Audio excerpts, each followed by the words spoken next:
Oke, pembukaan dulu ya. Suara gua terdengar nggak? Terdengar, Bang? Dengar. Ya, Assalamualaikum warahmatullahi wabarakatuh. Waalaikumsalam warahmatullahi wabarakatuh. Baik, kami semuanya dari kelompok 5. Ini Sorry Bang, kelompok 6 Bang. Oh, kelompok 6 ya? Iya. Iya. Kau mikirnya kelompok 5.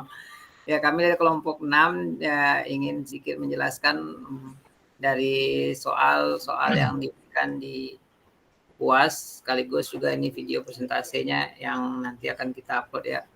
Untuk pertama di sini kita ada dari hasil analisa untuk pengembangan 5 tahun ke depannya. Ya, kita analisa dulu permasalahannya di mana. Di sini mungkin bisa disampaikan oleh teman saya Kak Mukhtar ya. Oke, makasih Bang. Tolong di zoom dah Ham yang bagian ini Ham. Oke, yang pertama analisa yang saya dapatkan, yang pertama yaitu untuk pengiriman beberapa barang dengan alamat yang sama, namun seringkali barang tersebut sampai dalam waktu yang berbeda, gitu kan. Terus yang kedua, analisa masalahnya proses klaim garansi yang terlalu menyulitkan customer. Hasil analisa yang ketiga, live tracking paket dengan maps terkini. Lalu yang keempat, penyederhanaan proses pengiriman, dan terakhir opsi pembayaran. Nah, untuk kemungkinan perubahan pada hasil analisa pertama, kami akan mengadakan perubahan sistem pendataan, yaitu harus diprioritaskan berdasarkan alamat. Jadi biar efisien gitu ya. Yang kedua, kemungkinan perubahannya yaitu dibuat lebih jelas untuk garansi ya, klaim garansi dibuat lebih jelas dan tidak dipersulit mengenai SOP klaim garansi. Selanjutnya ada garansi digital. Yang ketiga, kemungkinan perubahannya itu mengubah tracking paket yang sebelumnya hanya berupa keterangan lokasi terakhir menjadi live tracking menggunakan maps agar pelanggan bisa melihat langsung paket miliknya sudah sampai mana. Yang keempat, penambahan fitur opsi pengiriman barang dengan instant delivery. Terakhir, ditambahkan opsi pembayaran pay later pada aplikasi jasa kirim. Jadi tidak melalui marketplace. Untuk proses bisnisnya dilanjut oleh Ilham ya. Ya, tunggu sebentar ya. Sebenarnya tadi dari analisa di atas ini tadi gue sebenarnya hari ini ngalamin lagi ya. Jadi kita ngambil masalah jasa pengiriman barang nih hari ini cerita tambahan aja lah ceritanya ya. Hari ini gue sedikit kecewa lagi. Gue ngalamin hari ini kasusnya berbeda dari masalah dari yang masalah sebelumnya kita pernah bahas bersama masalah pengiriman barang. Nah, hari ini gue ngalamin permasalahan. Tadi kan gue sempat ngomong tuh hari ini harusnya gue terima 4 barang paket kan ya. Keterlambatan paket berarti Bang? Ya, ini masalah paket pengiriman dong. Berarti urusannya sama pengiriman barang berarti kan? Iya. Gue belanjanya semalam. Semalam gue beli barang 2 tempat yang berbeda justru. Satu di Jakarta, kan lebih jauh dong. Gue di Tangerang kan. Satu lagi di Tangerang. Opsi pengiriman barang gue menggunakan someday 8 jam. Someday 8 jam berarti kan dalam hari yang sama. Paling lama 8 jam. Dalam waktu 8 jam barang harusnya udah nyampe. Benar nggak? Benar. Dan kecuali kalau gue pilihnya next day berarti hari berikutnya. Nah, itu opsi pengiriman. Gue kecewanya ini yang gue pengen sampaikan yang tadinya harusnya karena ini udah jadi, tadinya pengen gue tambahin nih. Karena pengalaman gue yang hari ini, itu barang yang gue pesan semalam, yang dari Jakarta, nyampainya jam 9 malam tadi. Itu benar, berarti kan sesuai dong dengan yang dia jasa pengirimannya siapkan, istilahnya pengiriman ini kan. Pengiriman barangnya, berarti berjalan sesuai SOP lah. Dia bikin namanya someday 8 jam, berarti sebelum 8 jam dia udah nyampe, berarti itu udah benar. Sementara dengan paket yang sama, tapi jaraknya lebih dekat di Tangerang, gue belanja juga semalam beli alat-alat kerja. Itu barangnya nggak nyampe-nyampe sampai sekarang. Padahal pakainya someday gitu ya, Bang? Ya, someday. Nah, kan berarti kan gue bilang orang yang bikin jasa pengiriman yang menyediakan opsi pengiriman someday ini nggak komitmen gitu kan. Karena ada boleh yang kalau memang dibikin kayak gitu harusnya bagaimana cara pun memang harus punya alasan lah kalau memang bisa pun nggak nyampe malam minimal pagi-pagi udah nyampe atau gitu kan. Ini sampai saat ini gue ngajuin komplain tadi kan karena dari sisi pengiriman menurut gue nggak bertanggung jawab gitu. Gue kecewa karena apa? Karena dari sisi biaya pengiriman gue ngeluarin lebih mahal karena kalau gue yang tadi pilih ekonomi kan lebih murah atau pilih paket pengiriman yang next day kan lebih murah karena gue butuh alatnya cepat, gue pilihnya someday karena mau dipakai malam kan. Ibaratnya itu kita udah pesen harga VVIP, nyampainya kelas reguler sama Iya. aja. Mending nyampainya kelas reguler, ini nyampe aja belum gitu ya kan. Iya. Nah, makanya gue ajuin komplainan tadi ke dari Tokopedia masalah pengirimannya karena gue nggak nyalahin toko karena toko udah pick up barang udah diambil tapi kok Ada konfirmasi nggak dari kurir? nggak ada status pengambilan udah, nama kurir udah ada tapi barang nggak jalan. Berarti kan itu kan masalah di pengiriman dong. Takutnya kebanjiran, kan musim hujan. Ya, harusnya ada informasi. Nah, maksud gue berarti itu kan ada itu titik lemah yang harus kita rubah ya tadi ya Nah, dari iya. sisi pengiriman. Iya. Yang harusnya dia ngasih informasi dong ketika ada kendala baik itu ban dia bocor kah, dia Iya, ngasih kendala update ya. Nah, bisa berarti keterangan. ini masuk ke poin 3 nih Bang Li, di live tracking pakai dengan maps yang terkini. Iya. Benar. Jadi minimal kayak track map tracknya itu kan biasanya ada, memang udah ada sih. Nah, minimal kalau ada kendala ada keterangan yang tampil di situ. Iya. Dia nggak bisa jalan kenapa gitu. Kalau saya belanja-belanja di toko online sih kebanyakan di TikTok Shop ya Bang. Di Tok Buru Shop. promo. Ya kalau gue di TikTok juga sering belanja Ham, cuman nggak ada pilihan opsi instan soalnya pengirimannya. Kalau di TikTok Shop kan emang semua pengirimannya gratis kirim. Nah, dia live trackingnya cuman status ketika barang itu di barcode tuh bahwa nyampe sini nggak ada live tracking. Nggak ada, iya. Yang kita inginkan gitu. Iya, yang live gitu, yang live tuh nggak ada. Beda kalau dari Tokopedia langsung. Padahal TikTok sendiri udah kerjasama sama Tokopedia tuh. Cuman istilahnya semua fiturnya belum sekomplit Tokopedia sendiri lah gitu. Nah itu salah satu tadi gue bilang harusnya mau gue tambahin tapi nggak usah lah ya karena kejadiannya tuh baru gue alami kemarin hari ini gitu kecewaannya. Tapi pas setelah kita lagi ngebahas masalah paket pengiriman gue jadi ngerasanya itu memang harus benar-benar dilakuin perubahan oleh orang pengiriman nih. Sebentar gue terima telepon. Halo? Ya.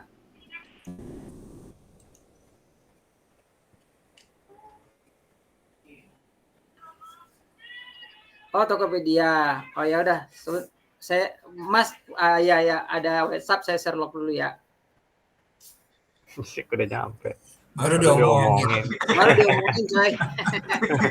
Ya, Mas WhatsApp aja saya kirim. Baru diomongin udah nyampe barangnya.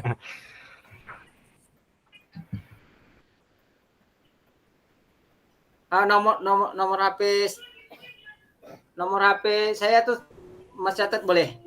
Itu dia. Ya ada 0812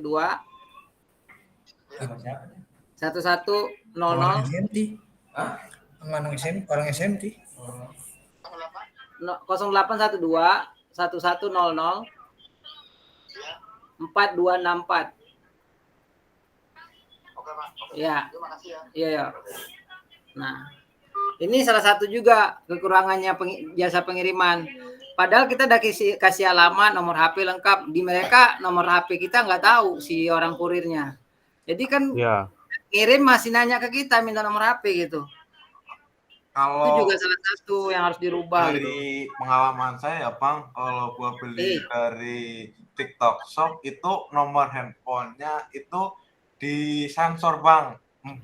di tengah-tengah nomor HP kita itu disensor, jadi tidak full. Aha. Iya, maksud gua kalau dia yang ditempel di kertas pengiriman itu oke, disensor nggak apa-apa. Tapi secara yang pengirim ini harusnya dia tahu, karena kan dia harus ngarahin apa namanya? Ngarahin paket yang mau diantar nih kemana yang bisa dihubungi, harusnya itu penting buat si kurir gitu. Iya. Berarti kemungkinan dari detail alamat pengirimannya sama form-form yang dibikin itu masih belum itu ya? Iya, masih belum detail, belum lengkap. Istilahnya dia mau bikin privasi, tapi batasnya tuh harusnya ada kayak season tertentu yang bisa orang lihat, ada yang orang yang nggak bisa lihat. Kalau untuk orang umum nggak bisa lihat gitu ya kan. Tapi kalau untuk kurir sendiri yang ngirim barang harusnya itu terlihat oleh dia, guys, sehingga dia bisa konfirmasi. Tapi lucu juga ya. Sebenarnya kenapa gue bilang lucu? Barusan dia nelpon gue, kan dia tahu nomor gue harusnya. Iya. Tapi dia minta nomor gue gitu. Kemungkinan itu dari, nah tadi katanya dari Tokopedia ya. Apakah dari pihak marketplace-nya kah atau dari jasa pengiriman? Tokonya. Dari jasa pengirimnya. Tadi gue lihat ini barusan ada update nih, baru muncul update-nya, live track-nya. Gue padahal udah ngajuin komplain, status barang gue dikomplain, statusnya dikomplain malah kurirnya datang. Iya loh. Ini yang ngirimnya Gosen. Kayaknya kemarin itu Bang, yang ngirim itu lagi rangkap jadi KPPS. Kira capean dia. Iya. Habis ngitung suara ya. Iya. Ya udah, berarti itu aja yang untuk hasil analisa. Lanjut lagi tuh. Oke teman-teman, kali ini saya mau mengajak diskusi tentang proses bisnis dari jasa pengiriman barang yang tertera di layar. Ini adalah analisa proses bisnis yang saya kembangkan. Mungkin kalau teman-teman mau ngasih saran, kalau ada yang salah bisa dibenarkan. Langkah yang pertama adalah customer. Pelanggan membawa barang yang akan dikirim menuju ke tempat pengiriman barangnya. Ketika pelanggan sampai ke tempat pengiriman barangnya, lalu admin akan memproses barang. Setelah barang diproses oleh admin, maka akan keluarlah antrian. Antrian itu terletak pada bagian gudang dan paket disortir berdasarkan alamat tujuan, lalu dilanjutkan dengan pengiriman. Pengiriman paket dikirim ke alamat tujuan. Setelah dikirimkan ke alamat tujuan, pelanggan menerima paket tersebut. Kalau menurut teman-teman, proses bisnisnya kayak gini gimana nih?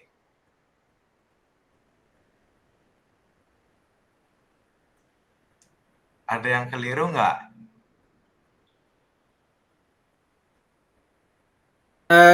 Kalau sebenarnya ini kan proses bisnis yang seperti ini sebenarnya kan ini masih sistem yang afternya ya, yang masih offline. Berarti nanti kan kita harus buat lagi proses bisnisnya yang before-nya tuh yang nggak perlu lagi datang ke tempat, bisa ngisinya via aplikasi gitu kan. Oke. Berarti kalau misalkan ngisinya lewat aplikasi, perlu ditambahin sistem pick up di rumah gitu. Kan kebanyakan kebanyakan sekarang kan kita kan menuju ke store-nya dulu, Bang. Ke tokonya dulu, ke tempat yang ngirim kayak gitu, ke kantornya lah. Iya, kayak kantor JNT gitu kan maksudnya kan. Nah, ini kan ya ada yang seperti itu ada. Maksud gua ada juga yang kalau saya dulu di perusahaan dia ngisi dari aplikasi form barang mau dikirim keluar kota misalnya sekian-sekian banyak. Nah, dari kalau itu gua sih pakainya Indah Kargo ya. Kan jasa pengiriman juga Indah Kargo kan. Nah, mereka datang ke kantor ngambil barang, istilahnya datang ke gudang kita ngambil barang buat yang dikirim karena jumlah barangnya yang nggak memungkinkan untuk dikirim ke tempatnya dia gitu. Jadi mereka datang bawa truk misalnya kan, langsung angkut-angkut barang gitu. Jadi kan kalau kalau kalau yang proses bisnisnya sekarang ini berarti kan kita bisa aja berjalan karena misalnya kalau kita cuma mau ngirim HP, pakaian atau paket-paket yang bisa ditenteng pakai tangan gitu ya, atau yang bisa dibawa pakai motor lah gitu. Kalau jumlahnya dalam banyak, misalnya biasanya ada yang opsi istilahnya ini Pick makanya up. buat ini afternya, before-nya bisa jadi kita mau ngembangin 5 tahun ke depan tuh dia punya fitur-fitur lagi tambahannya gitu. Tapi ini juga udah cukup cukup bagus sih gue bilang. Ini udah cukup bagus sebenarnya. Ya, sebenarnya proses bisnis ini itu dari serangkaian proses bisnis yang banyak itu kita padatkan secara ringkas dan detail.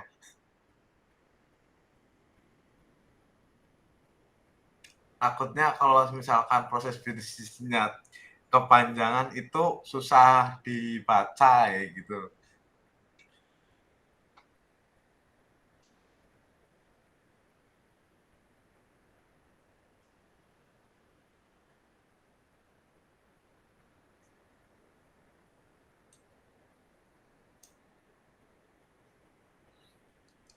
Kemungkinan kayak gitu Bang, bisa lanjut ke nomor selanjutnya.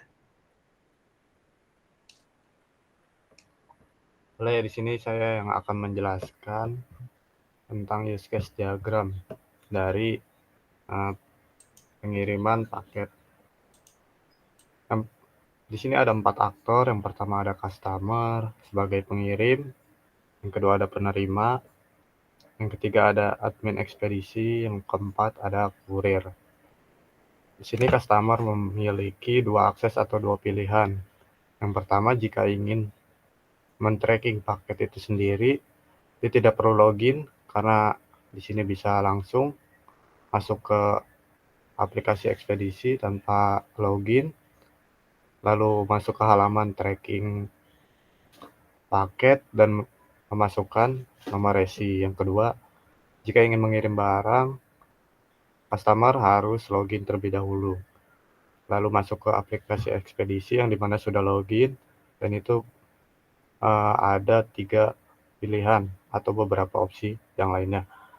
Yang pertama ada track and trace, seperti yang sudah dijelaskan tadi. Yang kedua, melihat biaya pengiriman, seperti dari jarak suatu kota ke kota yang lain, dan berapa berat paketnya, atau seberapa besar paketnya, nanti bisa terlihat di biaya pengiriman.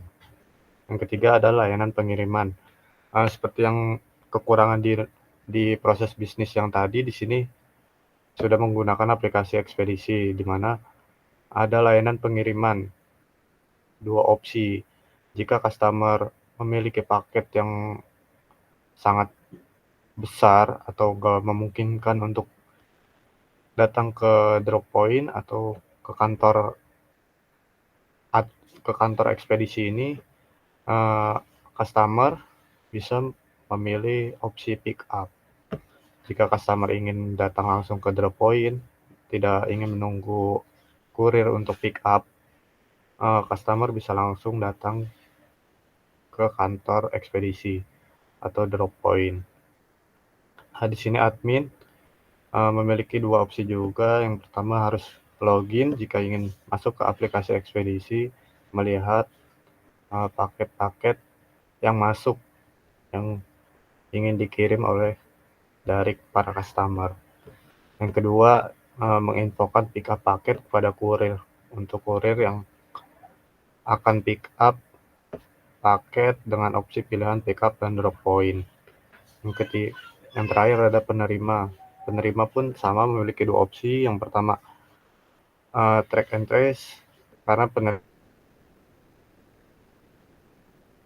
melihat paketnya udah sampai mana. Kan penerima hanya hanya cukup memasukkan nomor resi dan itu nanti akan keluar keterangannya. Lalu jika ingin melihat opsi-opsi yang lainnya, itu penerima harus login terlebih dahulu. Kira-kira begitu. Teman-teman ada kekurangan atau tidak? Kalau menurut saya udah cukup sih, udah kompleks. Jadi di sini melengkapkan proses bisnis yang tadi, yang menurut Bang Rahman kurang. Iya. Udah pas sih kalau itu untuk use case-nya udah sesuai sih kalau. Baik, kalau udah cukup bisa dilanjutkan mungkin. Bang. Coba tuh di bawah nggak apa-apa dibesarin aja, gue udah gue ganti.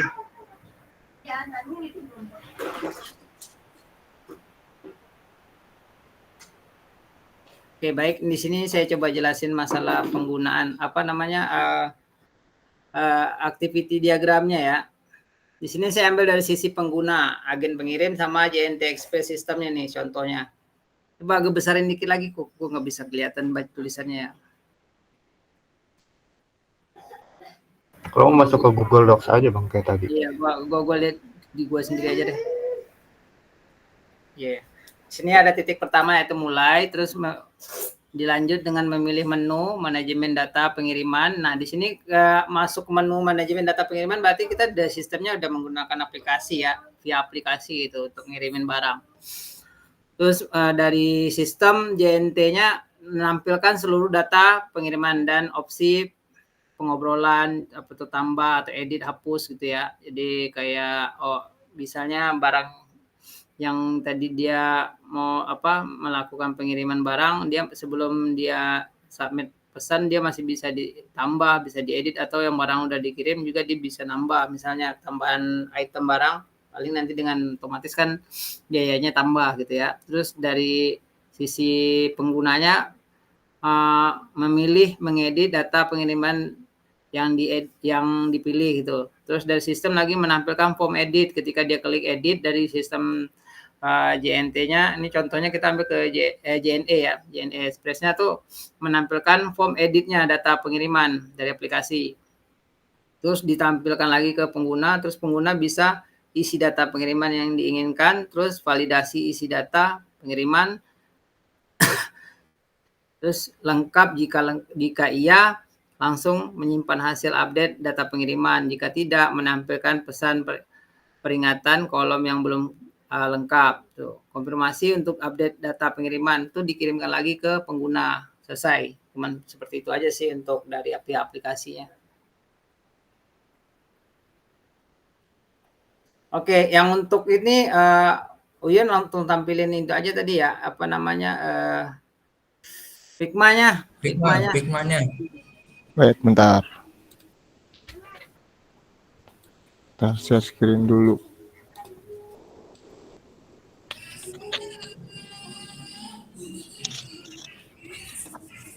Udah di play atau belum? Boleh, mau di play juga boleh. Kalau gue sih bilangnya nggak usah di play, nggak apa-apa sih, bisa diseret satu-satu kan. Jadi jelasin aja. Istilahnya ini gambaran estimasi pengembangan 5 tahun ke depan. Nanti mungkin sistemnya itu udah seperti ini gitu. Tampilannya. Ini contoh, kita bikin contohnya aja. Nama PT-nya PT Indah Kilat Cepat. Misalnya ini contohnya aja. Sampel. Nah, di tampilan itu ada ada keterangan, ada admin, customer tentang kami. Berarti kan ketika dia klik admin tapi nggak usah semuanya, kayaknya banyak banget nih kalau dijelasin semuanya ya. Intinya nih di sisi login ini aja, paling login. Paling kalau sambil di play bisa kali Bang ya. Soalnya kalau di play cuman nggak banyak juga sih. Bisa. Oh ya wes, boleh. Di play boleh jelasin. Yang mana lebih mudah aja lah. Boleh. Atau buka aku bilang. Waktu itu pas ketemu. Dimulai di sini berarti. Udah belum? Angga sama Jawi kan Sudah offline. Coba ulang dari awal dulu ya. Muncul. Labil sih dia orangnya, coba kalau nggak labil punya pendirian gitu, ya mungkin dia juga masih diumpam kali.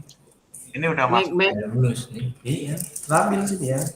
Jadi Mukhtar. Halo, makan udah. apa kan bisa dilihat. Halo, halo, Mukhtar, Mukhtar. Halo, ya. Ya, Meg, kawan mau ngejelasin. Halo, Iya, udah. lanjutin.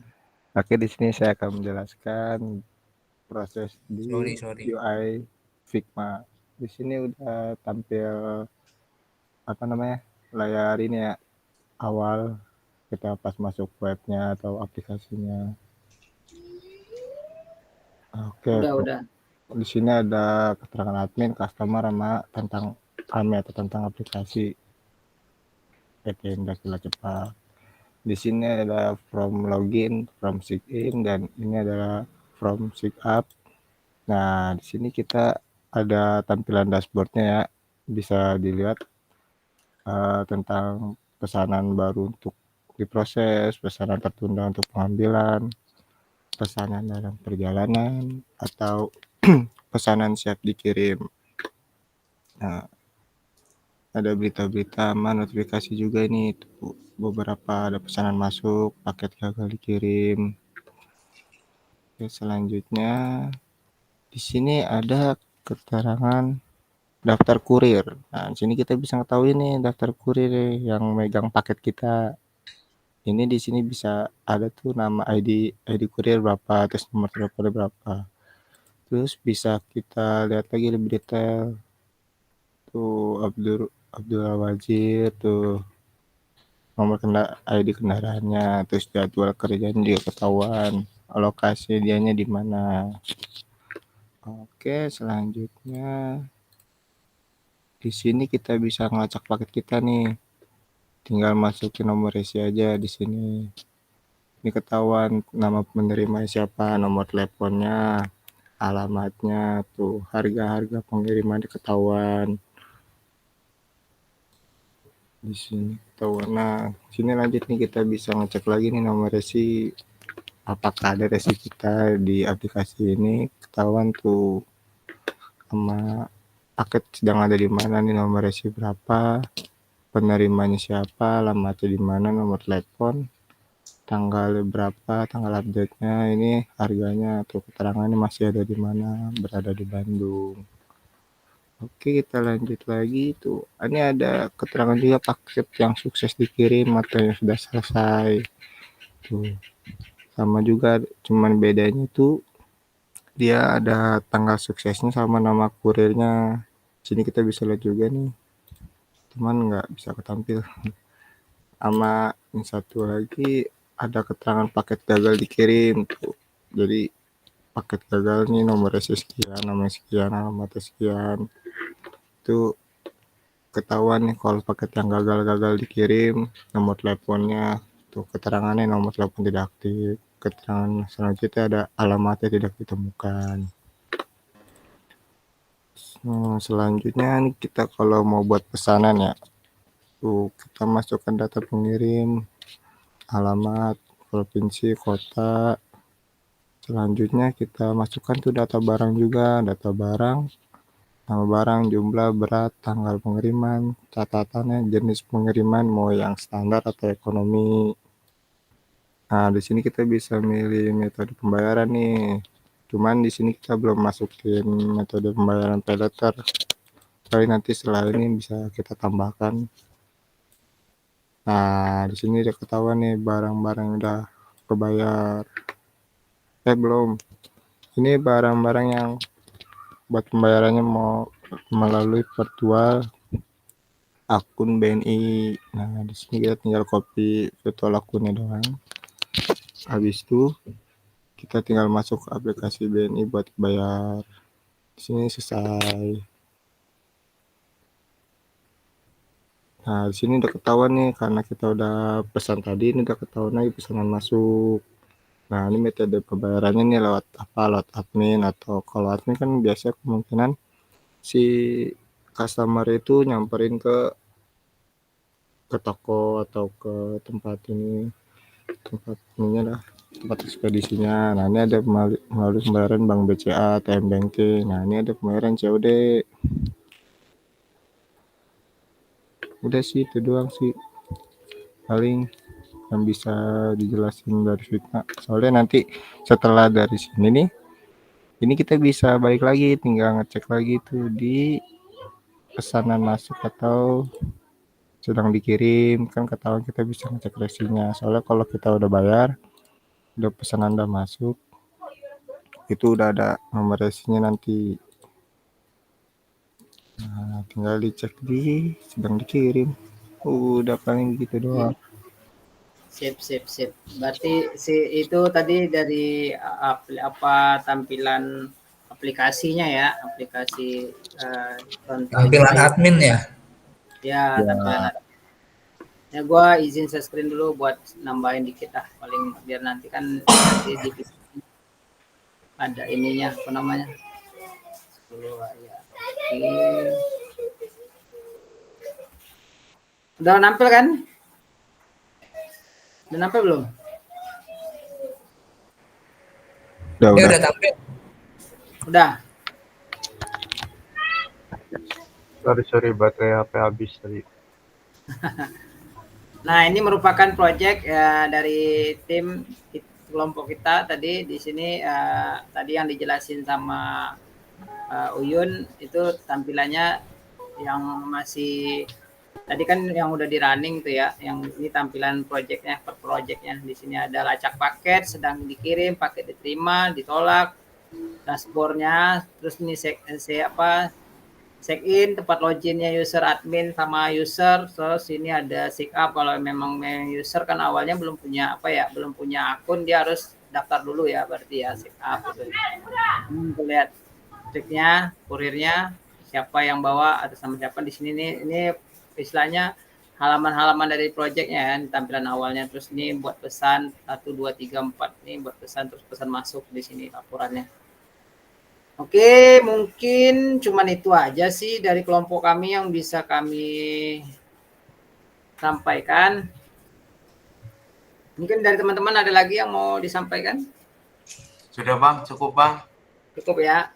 Dari Ya. itu aja mungkin semuanya belum cukup sempurna. Namanya kita masih belajar ya, tetap Diskusi. terus berusaha untuk lebih baik lah istilahnya. Ya. Itu aja sih. Berarti kita mau end langsung aja nih, Ham? Boleh. Langsung Boleh ya. di end ya. Oke, siap. Stop record dulu aja. Demikian penyampaian dari kelompok 6. Atas kekurangannya kami mohon maaf. Kami akhiri. Wabillahi hidayah. Assalamualaikum warahmatullahi wabarakatuh. Waalaikumsalam warahmatullahi warahmatullahi wabarakatuh. Oke, stop recording.